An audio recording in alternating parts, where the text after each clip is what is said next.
So I just finished the Knuckles show. It was, exactly what I thought it would be.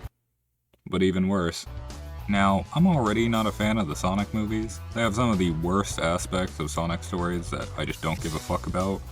A Western-based Sonic, useless fucking Sonic character that have no reason to be here besides popularity, terrible to cringeworthy jokes, and the worst offender, boring-ass humans. And no, I don't care if it's made for kids. That's a shitty argument.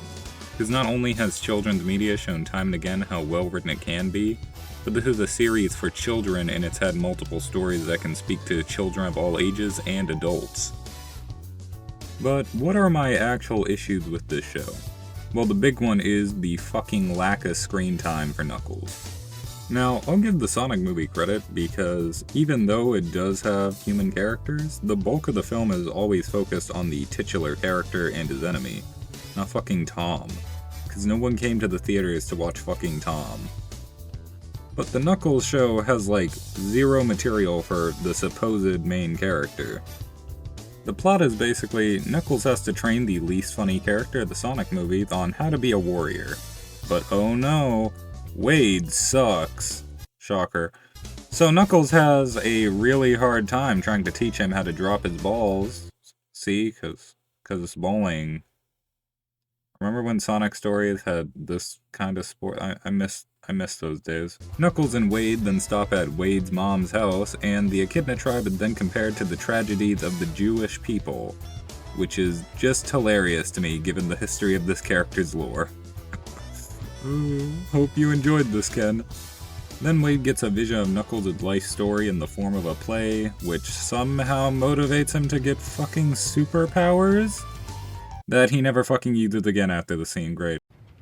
What is going on? What are you doing? Then Wade wins a jousting match, then he and Knuckles and his family go to a bowling tournament, but at this bowling tournament, Wade meets his father that abandoned him, but even though his deadbeat dad is acting super nice, he then turns out to be, wait for it, a bad guy. Whoa, fucking wrote this.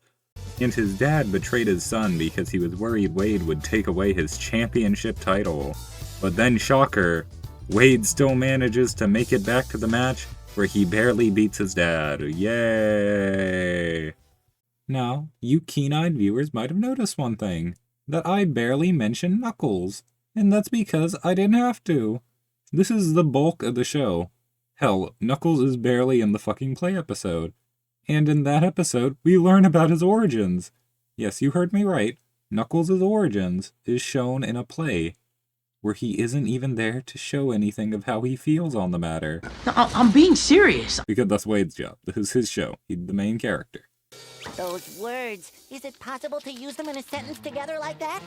This is like if Last Airbender started with Season 3, and the Ember Island episode is what it gave us the backstory on the world, characters, and the story. Oh wait, Avatar's a good show. They didn't make that mistake, of course. The main theme of this show is where one's home is. But this is incredibly underbaked. Wade is the one to, of course, spell out what Knuckles' home is. And that's with his family, because they shared a meal together. Is that all it takes? Okay.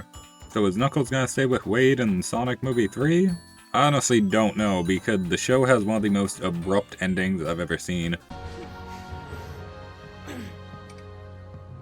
You did it, Wade Whipple! You won! Buddy, we did it.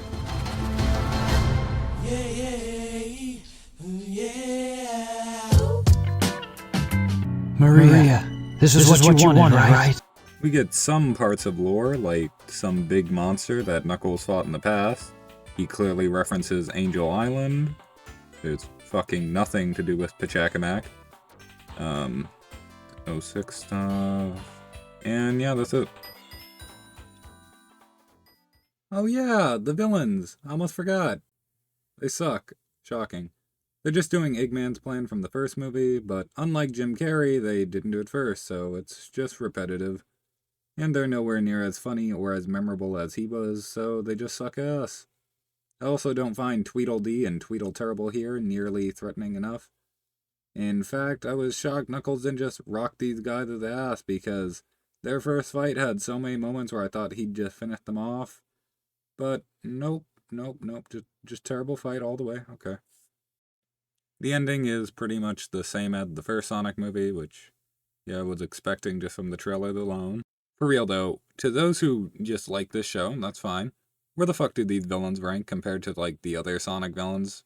I want a real defense for these losers. I really want to know where the fuck these guys rank. Zavok tier? They that high? They that high?